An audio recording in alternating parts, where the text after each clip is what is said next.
Assalamu alaikum and welcome to another exciting episode of Travel Buddies.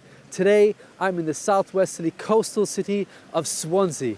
It's the second largest city in Wales and the 25th largest city in the whole of the UK. And behind me, as you can see, we have a mixture of the old and the new. From old castle ruins to new technological towers, this is a unique city full of atmosphere and excitement. And I'm excited to see what exactly it has to offer today. Assalamu alaikum, I'm Jamaal and I'm on a beautiful expedition in the county of Norfolk. I'll be showing you some of the amazing places it has to offer. I'll be visiting the scenic Norfolk Broads, showing you the best places to rest, eat and pray, revealing a spectacular hidden gem in the village of Fritton, and I'll be letting my hair down on the beautiful sandy beach of Great Yarmouth.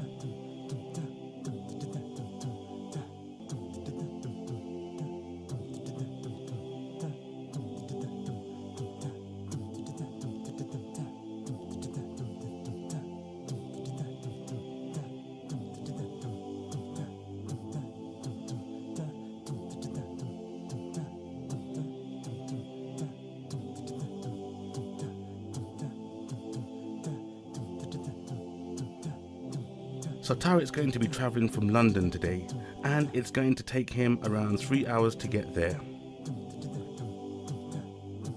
I'll also be travelling from London, and my journey will take around 2.5 hours. This is a city known for its history with the Stone Age, the Bronze Age, and the Iron Age. But it wasn't until the 19th century that it actually became really a focus for its copper industry, and that's what it was known for. So much so, it became known as Copperopolis. But it was this industrial importance with the copper industry that made it a target in World War II for bombings. And the whole city, the city centre, was brought down to complete flatness in something known as the Blitz. But that didn't stop it from persevering, and now this city and some of its coastal regions has been voted to have some of the best beaches in the whole world, as well as some of the best views.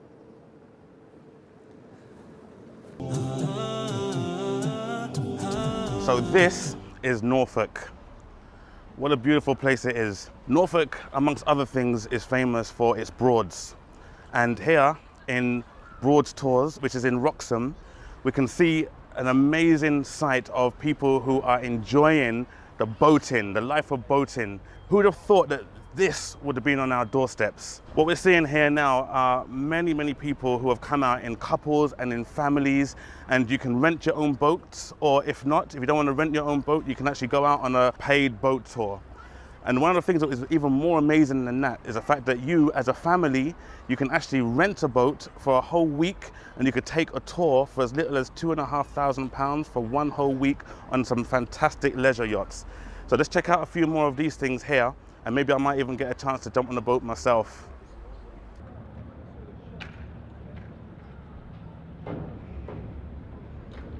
So now, as we've seen here, we mentioned that you can actually book your own boats. We have two gentlemen here who are about to embark on an expedition along the Broads. Let's go and have a quick chat with them.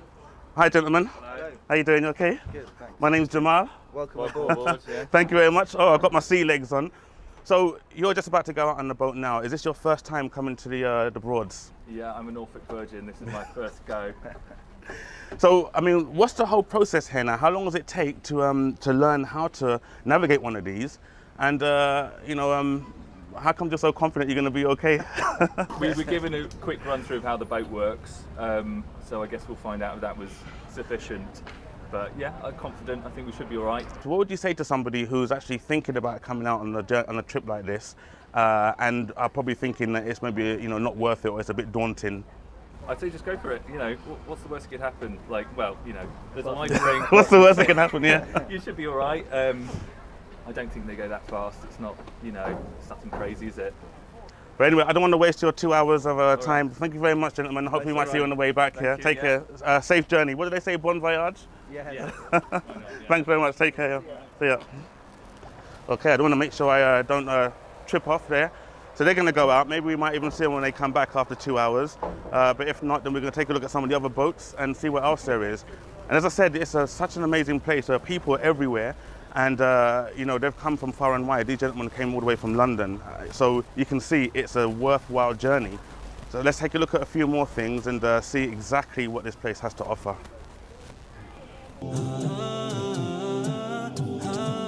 Klin Gardens, originally named after Klin Vivian, and she was one of the first people to actually landscape this whole area.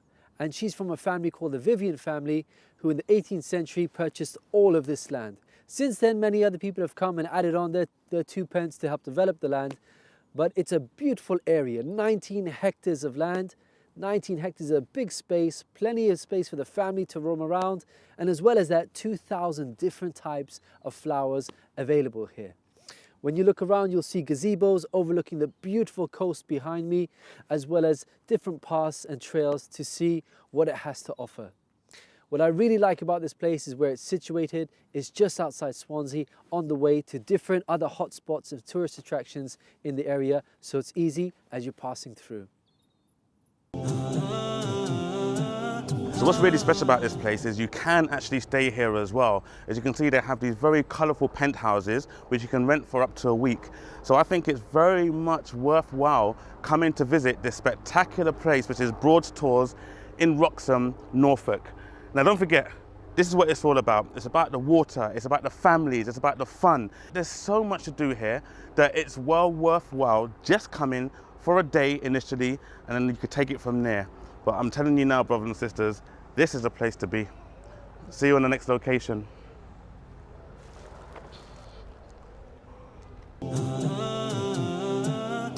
Sometimes we miss the finer subtleties in life, and you walk past things and don't even realize what difference it is with or without something. But this tree we just walked past is a rarity.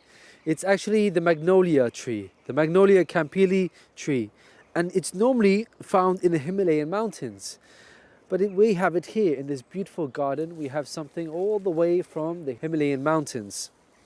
It can normally grow up to 45 meters tall. And what makes it unique to the UK is this one is actually the tallest magnolia plant in the whole of the UK.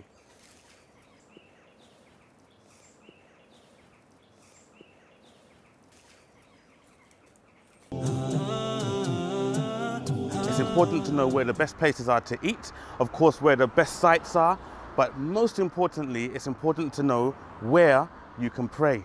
Now here in Norwich, we have the Norwich and Norfolk Muslim Association, and it's very easy to find, inshallah. So wherever you go, you always make sure you check on your internet browsers and you'll find the best places.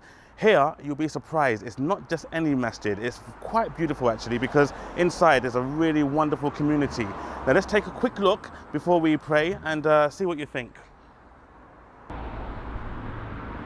So as you can see here, we have this quaint little butchers and grocers. Now this is not a sight that you'd normally see in London, and I think it's really cute. I mean, if you come inside here as well, you can see, maybe I'll open the door for you a little bit. Assalamu alaikum. Look at this is really, really, really nice. And you know, obviously the brothers and sisters here are very friendly as well, subhanAllah. It's really nice. And the food, the dates, everything. It's just everything that you need in your local community. Alhamdulillah, brothers are sitting outside chilling. We're gonna have some coffee with you in a minute, inshallah. I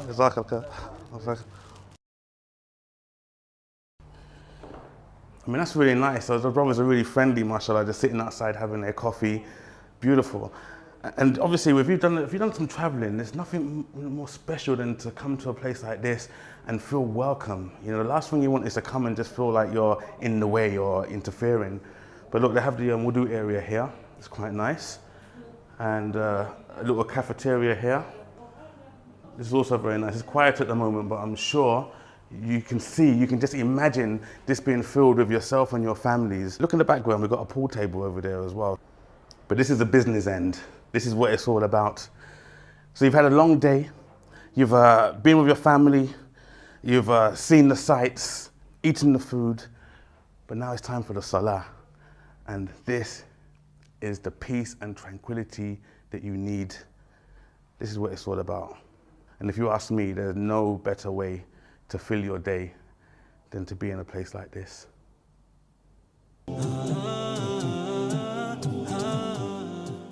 Really amazing. Look at these.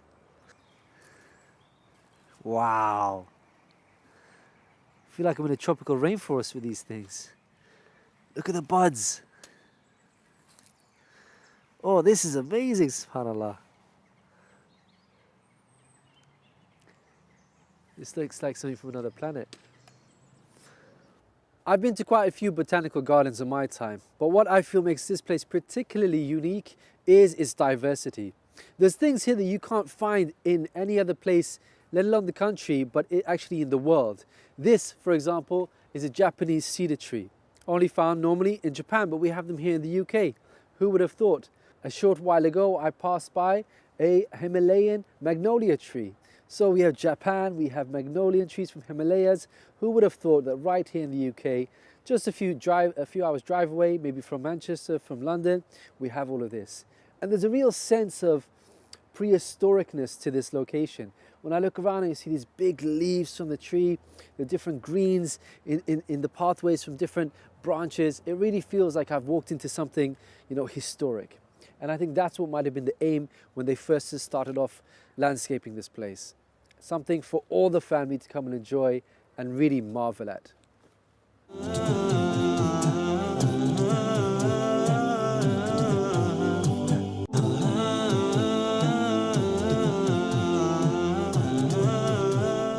Welcome back. Tariq is in Swansea visiting the famous Copperopolis and Klin Gardens, where there are more than 2,000 species of flowers to admire. And I'm in Norfolk visiting the local waterways known as the Broads. I've been speaking to some of the visitors and looking at the best places to rest up and pray. So let's get on with this exciting expedition. Here we are in the Goa Peninsula in a place called Rosylley Bay. Phenomenal, phenomenal sights. I didn't even realize that the British coast had this much to offer. Behind me, you see the cliffs, and even further behind is a place called Worm's Head, one of the very pertinent places in this location. We won't be going there today, but when you do plan your trip, make sure that you take into account the tidal times, because when it's a low tide, you can actually walk all the way out to Worm's Head. And Worm's Head is very unique. It's known for a few things. There's lots of shipwrecks out there, so when the tide is really low, you can see all the old wood from the ships and so on. But it's a really beautiful sight, very picturesque, a beautiful, breathtaking walk. But if you thought that was amazing, then I want to show you something that's even more spectacular. And it was actually this whole area that was designated as the first place to be an area of outstanding beauty, and this is why.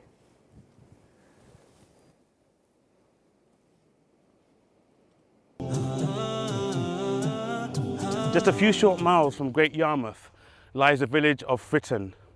And in that village, there's a very special gem, and that is the Fritton Arms. This is one of the most spectacular places that you can visit. Now we're going to have a word with Steve David, the general manager, to find out a little bit more about this special hidden gem. So Steve, tell me about the history of Fritton Arms. Historically, this was a rectory to the Fritton Church, which is just up the road here, which is a fantastic church, thatched with a turret top and all that sort of thing. And part of the Somerleyton estate, which is 5,000 acres, and of the 6 churches, this is one of them.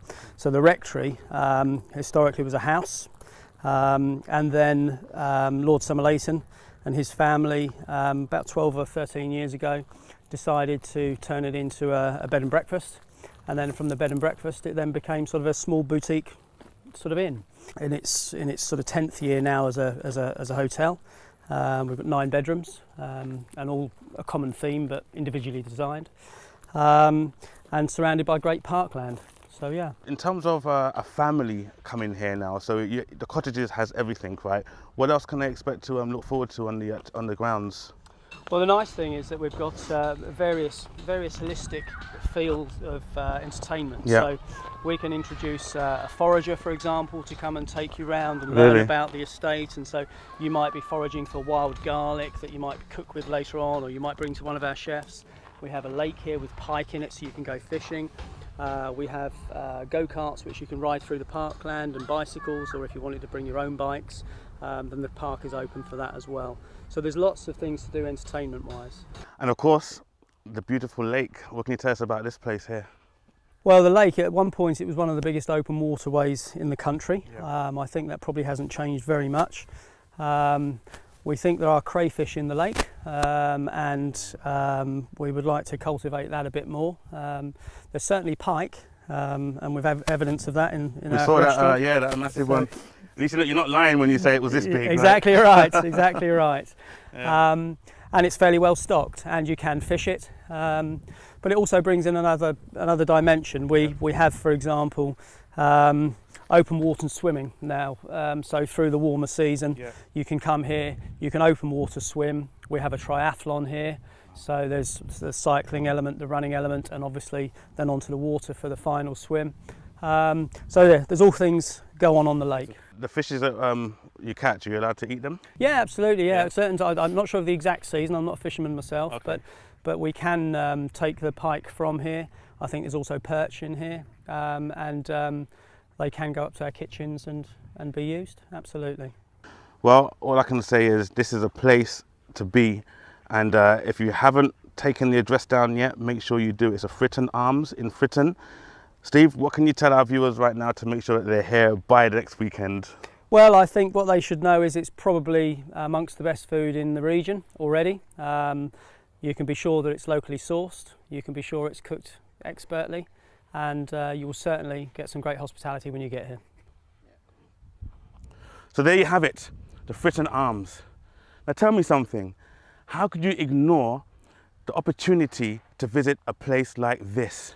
You've got the cattle, the lakes, the fishing, you've got the fantastic restaurant and the all-important children's adventure area here. Now let's not forget this, you can come here for the whole day, you can bring your own food, you can enjoy. And you know what, there's something else that you can do in this area. Can you smell that sea breeze?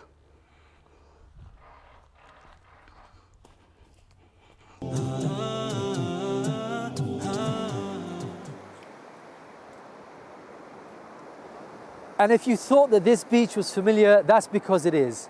Because this is the bay that was featured in the 2012 Olympic Games where a live feed came. They had a bunch of choir boys on this beach singing an a cappella song, fed live to the Olympic Stadium itself. Now, one of the things that you might not believe when I say that this is one of the best beaches is that this beach was rated by TripAdvisor as the 3rd best beach in the whole of Europe. And as well as that, the 9th best beach in the whole of the world. Who would have thought on our very own British coast that we have one of the best beaches in the world? It's easy to forget that the planet that we live on is made up of more than 70% of water. That means that we're barely exploring everything this planet has to offer. This coast in particular offers so much. It's a haven for surfers. It's known, this area, where people come to surf and enjoy it. And of course, if you're an enthusiast of fishing, beach fishing, from where I'm standing, you just throw your rod out there and then reel in, and you can actually catch even small sharks in this area. So there's so much that it has to offer. So while you're sitting at home on your sofas and not going out and you're thinking, I'll save my money for a rainy day and we'll go abroad on holiday, why wait? Why use so much money? So much to offer right here in the UK.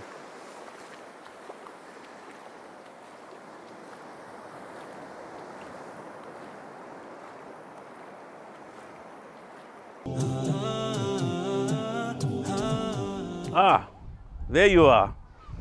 I told you I could smell a sea breeze, didn't I? Time for the sunglasses, I think. Why? Because we're here in Great Yarmouth, the seaside town of Great Yarmouth. And with more than 5 million people visiting this place every year, it makes it the 3rd most popular seaside resort in the UK. And here's why. Because of these fantastic yellow sands that stretches for ages. And this is a perfect place for children to come to. And obviously, adults, you know, we've got our share as well of things to do, but what can you ask for? What more can you ask for? Look at this, it's amazing. Families on their bikes, we've got families picnicking, and let's not forget we have the fun fair, which is quite a large one for the children. So I think all in all, this is a very, very good place to attend.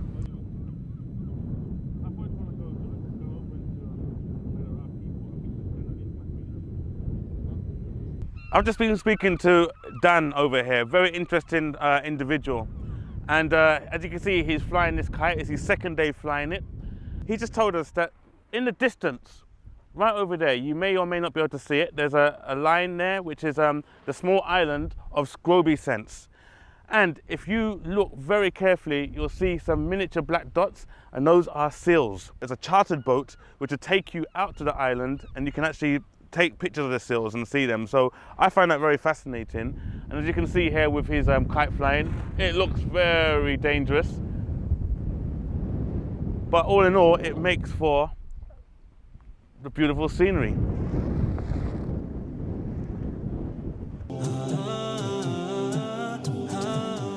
This is the spectacular area of Mumbles Pier, just outside Swansea, so easily accessible. I'm looking at something that I can only describe as something I'd imagine I would see in somewhere like Monte Carlo. The sun is setting behind me, jet skis out there, the pier right in front of me, and we're about to make our way around right now to an amazing lighthouse.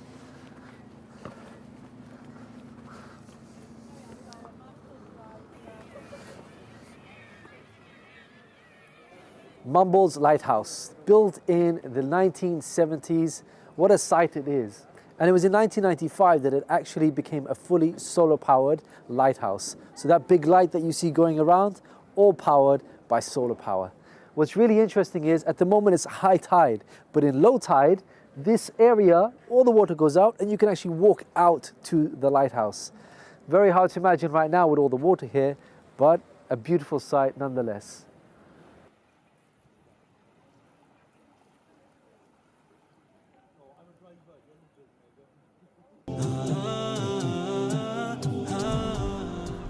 So there you have it. My journey through Norfolk ends here in Great Yarmouth, and what an amazing day it's been. So the next time you're thinking of somewhere to go, forget about booking that flight. Just book yourself a trip here in Norfolk. Join me again next time on Travel Buddies.